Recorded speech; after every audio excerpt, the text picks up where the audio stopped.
ಒಂದು ವಿಶೇಷವಾಗಿರ್ತಕ್ಕಂಥ ಸಂಸ್ಥೆ ಇದು. ನಮ್ಮ ದಕ್ಷಿಣ ಕನ್ನಡದಲ್ಲಿ ಈ ಕೌನ್ಸಿಲಿಂಗ್ ಈ ರೀತಿ ಇರ್ತಕ್ಕಂಥ ಸಂಸ್ಥೆ ಇದು ಮೊದಲನೇದು ಅಂತ ಒಳ್ಳೆ ಹೆಸರು ಕೊಟ್ಟಿದ್ದೀರ ನೀವು. ಲಕ್ಷ್ಯ ಅನ್ನೋದಕ್ಕೆ ಗುರಿ ಅನ್ನೋದು ಮಾತ್ರ ಅರ್ಥ ಅಲ್ಲ, ಏಕಾಗ್ರತೆ ಅನ್ನೋ ಅರ್ಥ ಹೋಗ್ತಾ ಇದೆ. ಶಾಲೆ ಕಳಿಸ್ತಾ ಇದ್ದೇನೆ, ನನ್ನ ಜವಾಬ್ದಾರಿ ಮುಗೀತು. ಪೇರೆಂಟ್ಸಿಗೂ ಸಹ ಕೌನ್ಸಿಲಿಂಗ್ ಮಾಡಬೇಕು ಅಂತ. ಮಕ್ಕಳು ಬೆಳೀತಾ ಬೆಳೀತಾ ಬೆಳೀತಾ ಬಹಳಷ್ಟು ಸಮಸ್ಯೆಗಳನ್ನು ಎದುರಿಸ್ತಾ ಇದ್ದಾರೆ. ಈಗ ಬಹಳಷ್ಟು ಸಮಸ್ಯೆಗಳು, ಅದು ಆ ಟಿ ವಿಯಿಂದ ಬಂದಿರಬಹುದು ಅಥವಾ ಮೊಬೈಲಿಂದ ಬಂದಿರ್ಬೋದು, ಆ ಥರ ಅವರ ಸ್ನೇಹಿತರ ಸಂಪರ್ಕದಿಂದ ಬಂದಿರಬಹುದು, ಶಾಲೆಯಿಂದ ಬಂದಿರ್ಬೋದು. ಮಕ್ಕಳಿಗೆ ಅನೇಕ ವಿಧವಾಗಿರ್ತಕ್ಕಂಥ ಸಮಸ್ಯೆಗಳನ್ನು ಎದುರಿಸ್ತಾ ಇದ್ದಾರೆ. ಸಮಸ್ಯೆಗಳು ಅಂತ ಅವ್ರಿಗೆ ಗೊತ್ತಾಗೋದಿಲ್ಲ. ಅವರು ಬೆಳೀತಾ ಬೆಳೀತಾ ಬಂದಮೇಲೆ ಸಮಾಜಕ್ಕೊಂದು ಸಮಸ್ಯೆ ಆಗಿಬಿಡ್ತಾರೆ. ಮನೆಗಳಲ್ಲೇ ಆ ಸಂಸ್ಕಾರವನ್ನು ಕೊಡ್ತಾ ಇಲ್ಲ. ಅಂಗನವಾಡಿ ಅಂತ ಹೇಳಿ ನಡೆಸ್ತಾ ಇದ್ದಾರೆ, ಅಂಗನವಾಡಿ ಗೌರ್ಮೆಂಟ್. ಅಲ್ಲಿಗೂ ಮತ್ತು ಇವತ್ತಿನ ಈ ಉದ್ಘಾಟನೆಗೊಂಡಿರ್ತಕ್ಕಂಥ ಸಂಸ್ಥೆಗೂ ಬಹಳಷ್ಟು ವ್ಯತ್ಯಾಸ ಇದೆ. ಇಲ್ಲಿ ವಿಶೇಷ ಏನು ಅಂತಂದರೆ, ಮಕ್ಕಳಿಗೆ ಸಣ್ಣ ವಯಸ್ಸಿನಲ್ಲೇ ಮಕ್ಕಳಿಗೆ, ಅದು ಇನ್ನು 1.5 ವರ್ಷದ ಮಗುವಿನಿಂದ ಹಿಡಿದು ಸುಮಾರು ಮೊದಲನೇ ತರಗತಿ ಬರೋ ತನಕ ಮಕ್ಕಳಿಗೆ ಸಂಸ್ಕಾರವನ್ನು ಕೊಡ್ತಕ್ಕಂಥದ್ದು. ಆ ಸಂಸ್ಕಾರವನ್ನು ಕೊಡ್ತಕ್ಕಂಥ ಒಂದು ವಿಶೇಷವಾಗಿರ್ತಕ್ಕಂಥ ಸಂಸ್ಥೆ ಇದು. ನಮ್ಮ ಭಾರತೀಯ ಆಧ್ಯಾತ್ಮಿಕ ಸಂಸ್ಕೃತಿಯನ್ನು ನೀವು ಒಳಹೊಕ್ಕು ನೋಡೋದಾದರೆ, ಇದು ಪುರಾತನ ಕಾಲದಿಂದಲೂ ಸಹ ಮಕ್ಕಳಿಗೆ ಸಂಸ್ಕಾರ ಕೊಡೋದು ಯಾವಾಗ ಆರಂಭ ಆಗ್ತಾ ಇತ್ತು ಅಂತಂದರೆ, ತಾಯಿಯ ಗರ್ಭದಲ್ಲಿರುವಾಗಲೇ ಅವರಿಗೆ ಸತ್ಸಂಸ್ಕಾರವನ್ನು ಕೊಡುವುದನ್ನು ನಾವು ಪುರಾಣಗಳಲ್ಲಿ ನೋಡಬಹುದು.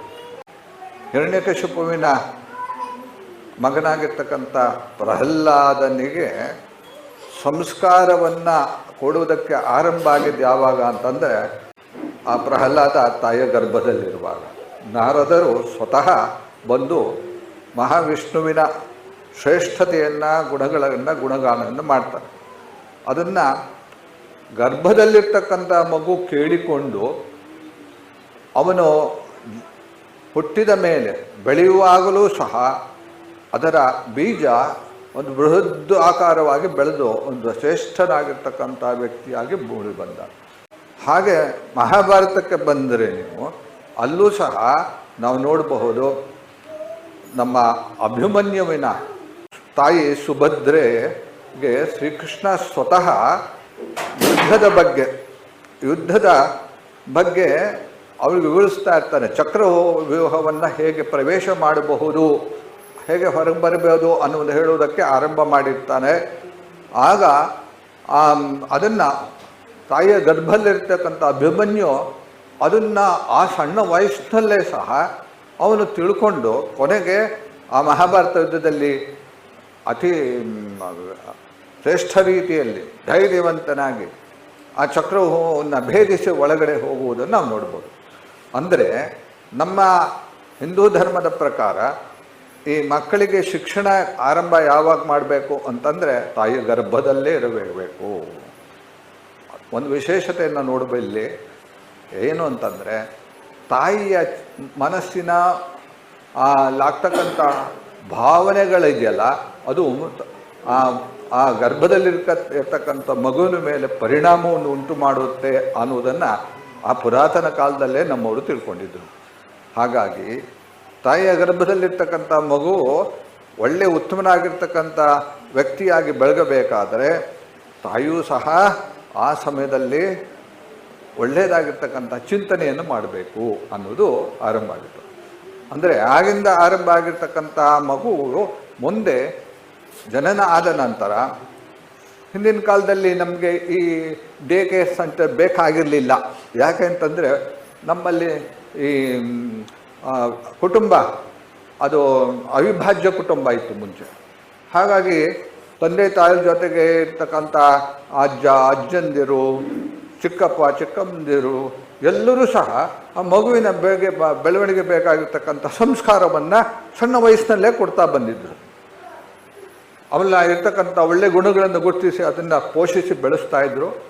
ಅವಳಿರ್ತಕ್ಕಂಥ ಏನಾದರೂ ಅವರ ಬೆಳವಣಿಗೆಗೆ ಸದ್ಬೆಳವಣಿಗೆ ಬೇಕಾಗಿರ್ತ ಅಡಚಣೆ ಇರ್ತಕ್ಕಂಥ ವಿಷಯಗಳಿದ್ದರೆ ಅದನ್ನು ತಿದ್ದಿ ಅವರನ್ನು ಉತ್ತಮವಾಗಿರ್ತಕ್ಕಂಥ ವ್ಯಕ್ತಿಯಾಗಿ ಸಮಾಜಕ್ಕೆ ಕೊಡ್ತಾ ಇದ್ರು ನಮ್ಮ ಅವಿಭಾಜ್ಯ ಕುಟುಂಬದಲ್ಲಿ.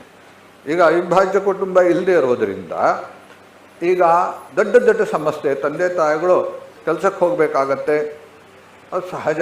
ಯಾಕಂದರೆ ಜೀವನಕ್ಕೆ ಈಗ ಆ ರೀತಿಯ ಪರಿಸ್ಥಿತಿ ಬಂದಿದೆ. ಈಗ ಅವ್ರು ಹೋಗಬೇಕಾಗುತ್ತೆ. ಆ ಸಮಯದಲ್ಲಿ ಈ ಮಕ್ಕಳನ್ನು ಮಗುವನ್ನು ಎಲ್ಲಿ ಬಿಡೋದು? ಈ ರೀತಿಯಾಗಿರ್ತಕ್ಕಂಥ ಒಂದು ವಿಶೇಷ ಸಂಸ್ಥೆಯಲ್ಲಿ ಬಿಡಬೇಕು. ಲಕ್ಷ್ಯ, ಒಳ್ಳೆ ಹೆಸರು ಕೊಟ್ಟಿದ್ದೀರ ನೀವು. ಲಕ್ಷ್ಯ ಅನ್ನೋದಕ್ಕೆ ಗುರಿ ಅನ್ನೋದು ಮಾತ್ರ ಅರ್ಥ ಅಲ್ಲ, ಏಕಾಗ್ರತೆ ಅನ್ನೋ ಅರ್ಥ ಹೋಗ್ತಾ ಇದೆ. ಗುರಿ, ಇವರ ಗುರಿ ಏನು ಅಂತಂದರೆ ಉತ್ತಮರಾಗಿರ್ತಕ್ಕಂಥ ಮಗು, ಆ ಮಗು ಉತ್ತಮವಾಗಿರ್ತಕ್ಕಂಥ ಒಬ್ಬ ಜವಾಬ್ದಾರಿಯನ್ನು ಅರಿತುಕೊಂಡಿರ್ತಕ್ಕಂಥ ಶ್ರೇಷ್ಠ ಮಟ್ಟದ ಸಂಸ್ಕಾರವನ್ನು ಹೊಂದಿರತಕ್ಕಂಥ ಸಮಾಜದ ವ್ಯಕ್ತಿ ಆಗಬೇಕು ಅನ್ನುವ ದೃಷ್ಟಿಯಿಂದ ಅದಕ್ಕೆ ಬೇಕಾಗಿರ್ತಕ್ಕಂಥ ಎಲ್ಲ ವಿಷಯಗಳನ್ನು ಸಣ್ಣ ವಯಸ್ಸಿನಲ್ಲೇ ಮಕ್ಕಳಿಗೆ ಕೊಡಬೇಕು ಅನ್ನುವ ಲಕ್ಷ್ಯವನ್ನು ಇಟ್ಟುಕೊಂಡು ಈ ಲಕ್ಷ್ಯ ಅನ್ನುವ ಈ ಡೇ ಕೇರ್ ಸೆಂಟ್ರನ್ನು ಆರಂಭ ಮಾಡ್ತಾ ಇದ್ದಾರೆ. ಹಾಗೆ ಅದಲ್ಲದೆ ನಾವು ಇದು ಮತ್ತು ಕೌನ್ಸಿಲಿಂಗ್ ಸೆಂಟರ್, ಸಣ್ಣ ಮಕ್ಕಳಿಗೆ, ಮಕ್ಕಳು ಸಣ್ಣವ್ರು ಮಾತ್ರ ಅಲ್ಲ, ಮಕ್ಕಳು ಬೆಳೀತಾ ಬೆಳೀತಾ ಬೆಳೀತಾ ಬಹಳಷ್ಟು ಸಮಸ್ಯೆಗಳನ್ನು ಎದುರಿಸ್ತಾ ಇದ್ದಾರೆ. ಈಗ ಬಹಳಷ್ಟು ಸಮಸ್ಯೆಗಳು, ಅದು ಟಿ ವಿಯಿಂದ ಬಂದಿರಬಹುದು ಅಥವಾ ಮೊಬೈಲಿಂದ ಬಂದಿರ್ಬೋದು, ಆ ಥರ ಅವರ ಸ್ನೇಹಿತರ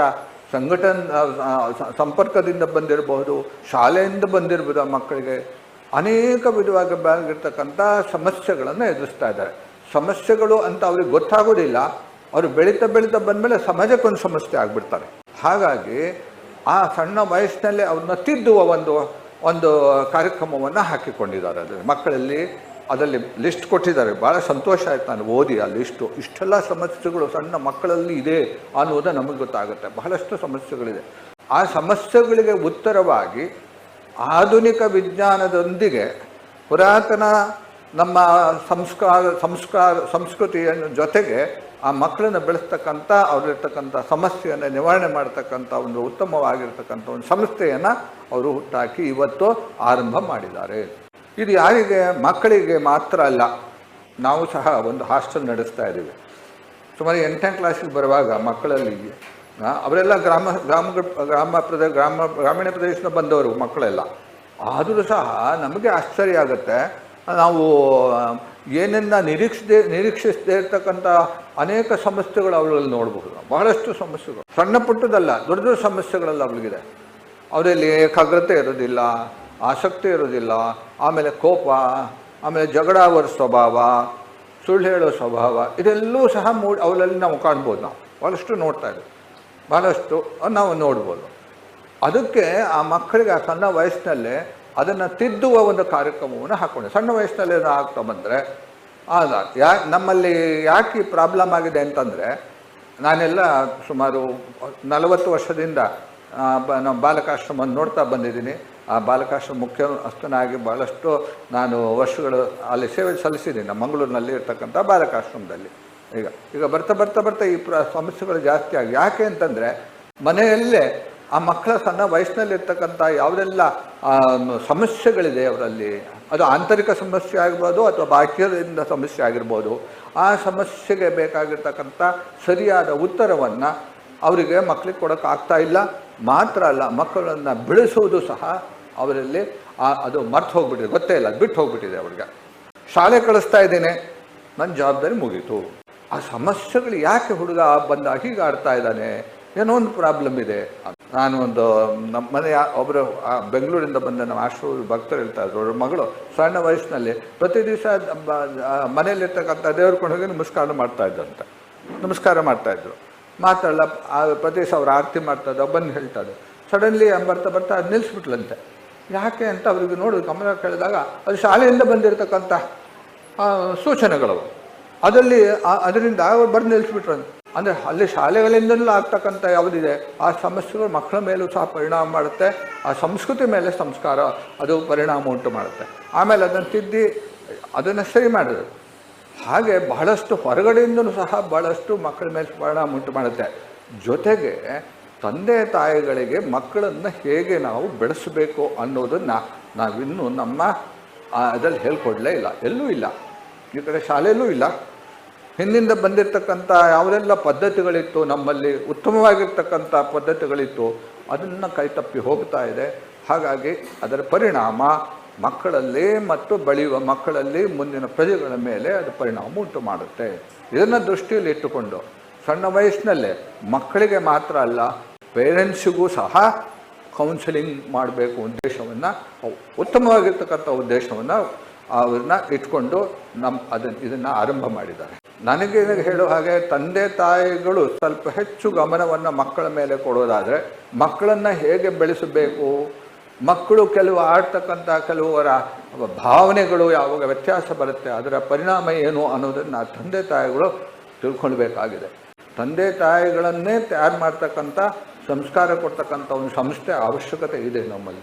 ನಮ್ಮ ಹಿಂದೂ ಧರ್ಮಕ್ಕಂತೂ ಬಹಳಷ್ಟು ಇದೆ ನಮ್ಮಲ್ಲಿ. ಬೇರೆಯವರಿಗೆ ಅವರು ಕೌನ್ಸಿಲಿಂಗ್ ಮಾಡ್ತಾರೆ. ನನಗೆ ಒಬ್ಬರು ಧರ್ಮದವ್ರು ಹೇಳಿದ್ರು, ಒಬ್ಬರು ಫಾದರ್ ಹೇಳಿದ್ರು, ಅವರು ಮದುವೆ ಆಗುವ ಮೊದಲೇ ಅವರಿಬ್ಬರನ್ನ ಅವರು ಒಂದು ವಾರ ಅವರು ಅಲ್ಲಿ ಚರ್ಚ್ ಒಳಗೆ ಬಂದು ಇರೋದಕ್ಕೆಲ್ಲ ವ್ಯವಸ್ಥೆ ಇದೆ ಇದ್ದು ಅವರಿಗೆ ಅವರ ಜವಾಬ್ದಾರಿಗಳೇನು ಅನ್ನುವುದನ್ನು ಒಂದು ವಾರ ಅವ್ರಿಗೆ ಟ್ರೈನಿಂಗ್ ಕೊಡ್ತಾರಂತೆ. ಮಾತ್ರ ಅಲ್ಲ, ಅವರು ಕೆಲವು ಪ್ರಶ್ನೆಗಳಿಗೆ ಈ ಥರ ಆಗತ್ತೆ, ಈಗ ಮಾಡೋಕ್ಕೆ ರೆಡಿ ಇದ್ದೀರಾ ಅಂತ ಕೇಳಿ ಕೆಲವು ಸತಿ ಅದು ಒಪ್ಕೊಳ್ತಾರೆ, ಕೆಲವು ಸತಿ ಮದುವೆನೇ ಬೇಡ ಅಂತ ಬಿಟ್ಟುಬಿಡ್ತಾರೆ. ಅಂದರೆ ಅಷ್ಟು ಮಟ್ಟಿಗೆ ಟ್ರೈನಿಂಗ್ ಕೊಡ್ತಾರೆ. ಆದರೆ ನಮ್ಮಲ್ಲಿ ಅದಿಲ್ಲ. ಹಾಗಾಗಿ ತಂದೆ ತಾಯಿಗಳಿಗೂ ಮತ್ತು ಆ ಮಕ್ಕಳ ಬೆಳವಣಿಗೆ ಬೇಕಾಗಿರ್ತಕ್ಕಂಥ ಎಲ್ಲ ವಿಧವಾಗಿರ್ತಕ್ಕಂಥ ಒಂದು ಬೋಧನೆಯ ಅವಶ್ಯಕತೆ ಇದೆ, ಟ್ರೈನಿಂಗಿನ ಅವಶ್ಯಕತೆ ಭಾಳಷ್ಟು ಇದೆ. ಹಾಗಾಗಿ ಈ ಸಂಸ್ಥೆ ಲಕ್ಷ್ಯ ಎನ್ನುವ ಸಂಸ್ಥೆ ಇದೆಯಲ್ಲ, ಅದು ಉತ್ತಮವಾಗಿರ್ತಕ್ಕಂಥ ಆದರ್ಶವನ್ನು ಇಟ್ಟುಕೊಂಡು ಉತ್ತಮರಾಗಿರ್ತಕ್ಕಂಥ ಪ್ರಜೆಗಳನ್ನು ದೇಶಕ್ಕೆ ಕೊಡುವ ಒಂದು ಮಹತ್ ಕಾರ್ಯವನ್ನು ಕೈಗೆತ್ತಿಕೊಂಡಿದ್ದೀರಾ.